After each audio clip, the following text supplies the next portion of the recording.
morning. Thanks for joining me again today. Today, I'll be talking about feeding a big hungry family. It's always on the mind of a homemaker. Things like, what do I feed my family? How often do I cook in the day or the week? How do I keep those ever hungry bellies full longer? And how do I plan out meals? Well, today I'd love to talk about all that, and hopefully you'll walk away with some helpful tips, helpful information, and things that you can apply to your homemaking. But before I get into all that, I just wanted to give an update, especially because I noticed that we have quite a few new faces on here. So I just wanted to real quick explain my kitchen setup. So I have an indoor kitchen. It's located right in the middle of our home, and it gets really dark in there. And I've always wanted a light and bright kitchen, but we're not really planning a remodel at the moment, especially because we aren't planning to stay here for too long. We do want to pursue a homestead in the future with a lot of land and everything. So we're just kind of working with what we have.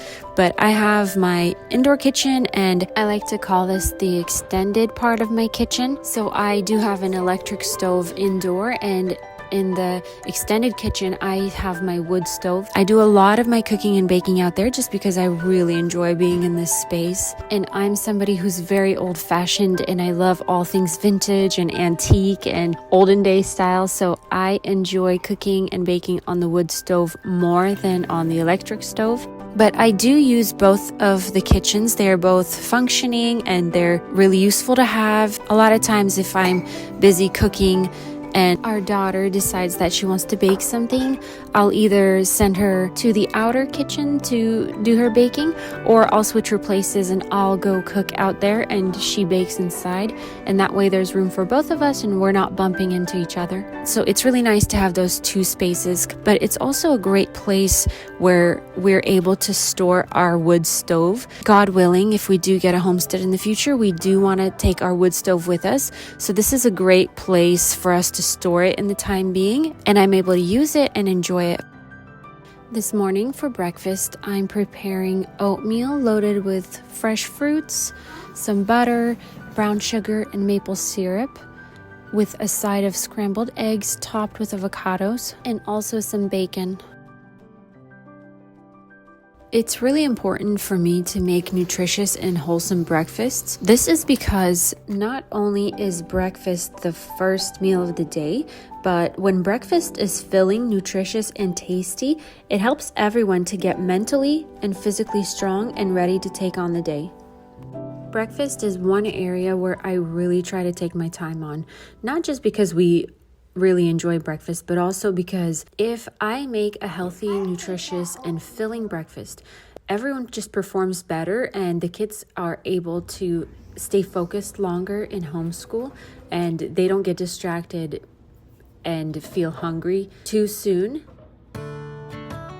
When I plan out breakfast, I try to make sure that our breakfasts are packed with protein, such as eggs, and I almost always serve a meat on the side, such as bacon, chicken or turkey sausage, beef gravy, a ham, or something else. Usually, I also try to always include fresh berries, oranges or bananas, something like that, just so that there's a fresh fruit.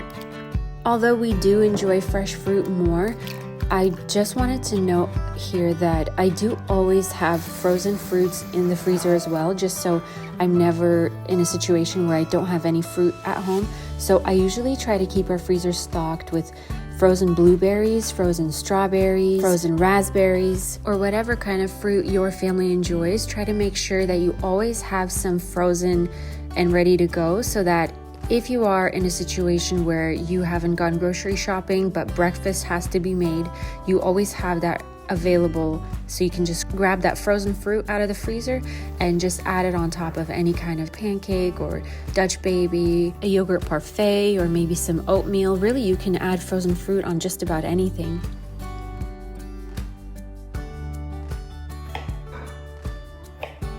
I try to kind of alternate what I serve in the mornings, so more often it ends up being fruit, but I do like to serve veggies sometimes for breakfast. My family is not a big fan of having veggies for breakfast, but every now and then I'll make a veggie-packed omelet or some sort of scrambled eggs. So one example of this would be My family absolutely loves this egg scramble.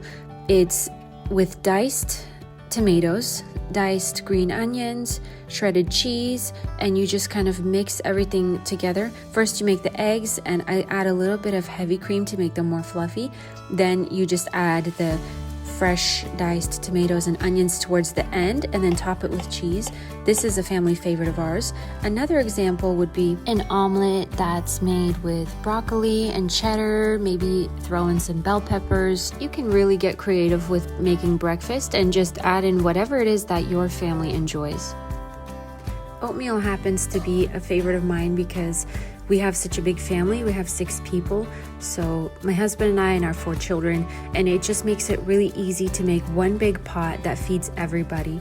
Not to mention that it's just simply delicious. So I top mine with some butter, some maple syrup, brown sugar, strawberries, and bananas. And we like sweet and savory mixed, so I top the bacon on top of our oatmeal. Of course, you could always easily serve the bacon on the side with the scrambled eggs and avocado if you prefer to keep your sweet and savory separate. After breakfast, I do a quick cleanup of the kitchen and eating area. For us, it's important to teach our children to clean up their areas after they're done eating, so they'll each put their spoon on their plate and take their plate over to the sink, cleaning up after themselves. When we're done with breakfast and everyone put away their own plate, we send the kids upstairs to start Book Basket. I've mentioned Book Basket in my previous video. It's a basket full of library books, and that's their reading time in the beginning of the day. So they'll read for about 30 minutes of Book Basket before I come upstairs and begin our homeschool lessons. I also use this quiet time in the morning to just real quick take care of things that need attention. For example, refilling the butter box with fresh butter, or topping off the water filter so that we have water for the day. Today, I'm also using this time to feed my sourdough starter before I head on upstairs and begin homeschool lessons. For me, sourdough is a must. I made this a rule for myself, and this ensures that there's always food at home. I am feeding my starter because I know I will need it later today. I'm not sure yet what I want to make, but I do know that I am on my last raw loaf of sourdough bread in the fridge, and I know that means that it's time to make more sourdough something. What I mean by this is sourdough makes it easy to always have something healthy and filling readily available at home. Today I am debating between sourdough cinnamon rolls or sourdough dinner rolls. But having that starter fed, it'll be active by the middle of the day, and I can make whatever it is that I want to make. Another rule that I made for myself, and this always ensures that I have meat ready for dinner. I will go out to the deep freezer, grab some frozen meat, bring it inside, put it in some water, and this all happens before I head upstairs to start school. This way, my starter is fed, I have meat defrosting, and I don't have to worry about not having anything to eat for dinner.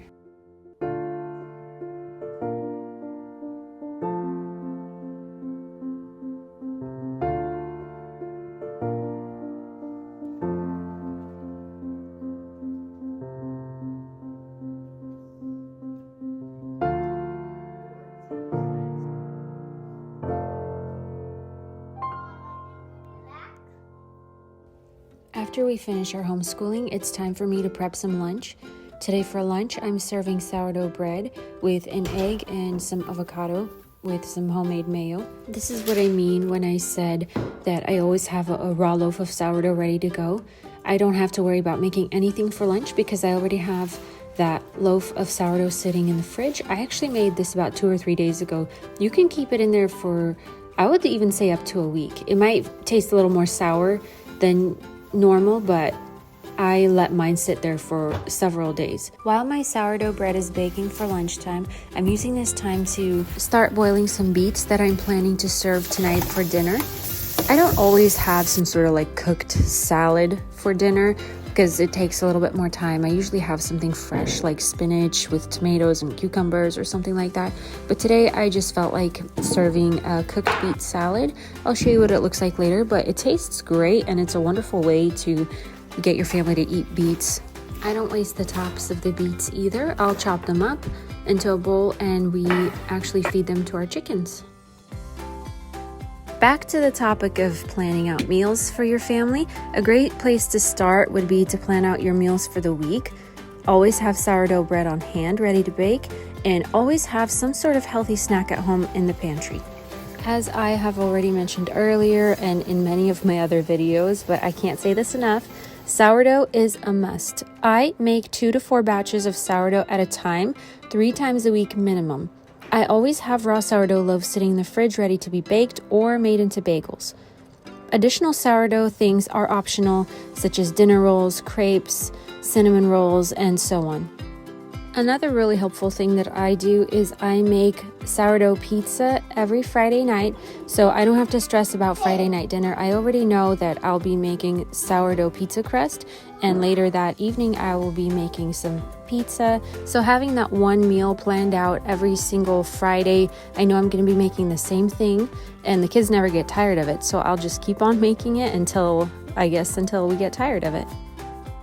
Another tip is to plan out your weekly meals and your grocery shopping list based on what your family likes to eat.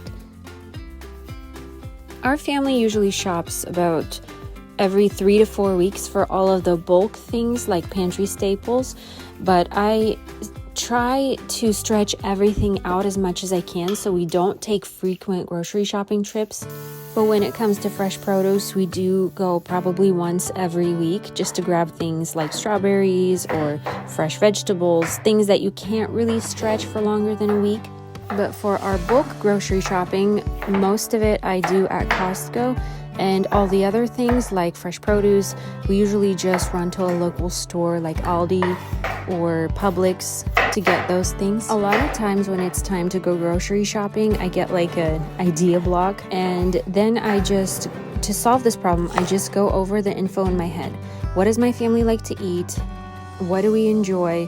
What fruits, what vegetables? And then I make a list on my phone in my notes, and then I buy groceries according to that list. A lot of the things are pretty simple because, for example, breakfast. Oatmeal I always have in the pantry. Eggs I always have available because of our chickens. Milk is always a must in the fridge, and flour is obviously a pantry staple. I always have that. So breakfast is easy. If you have those things, you can pretty much make a countless number of things for breakfast. At this point, I got pretty hungry, so I'm grabbing one of our homemade granola bars from the fridge. I like to make sure we always have these readily available in the fridge for a quick snack. And if you'd like to make my granola bars, I have those up on my blog on kipcofamilyhomestead.com. So let's talk about pantry staples. My staples are flour, eggs, raw milk, salt, sugar, brown sugar, maple syrup, strawberry jam, honey, potatoes, onions, carrots, rice, chicken, and beef. These are the things that my family likes to eat, and these are things that I use in countless numbers of meals that I prepare. I can make so many different things with these items. So I always have these things at home in my pantry and in my freezer or fridge.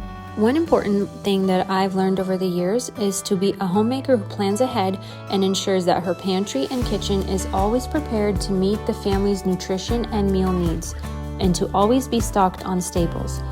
Of course, this varies over the seasons because sometimes you can be stocked more than other seasons, sometimes you can only just have enough. And this, of course, has to do with your financial season and what resources you have available at the moment. And of course, we've been through all kinds of seasons. And so I've kind of learned to just make the most of what we have and plan around whatever resources I do have. And as with anything, good meal prepping for your family really just comes down to being a good steward and a wise planner of all the things that you have available at your fingertips at that moment. And as a homemaker, this is something that you will get better at as you gain more experience over the years. For planning and prepping dinner, I try not to cook dinner every single day. I try to, some of the days during the week, make a double portion so that I will have enough for the following dinner. That way I don't have to work really hard and always have something fresh. A lot of things are actually good or even better the next day. For example, the potatoes that I made today, I actually like them the next day better. So I always make extra, and so we have enough for the next day too.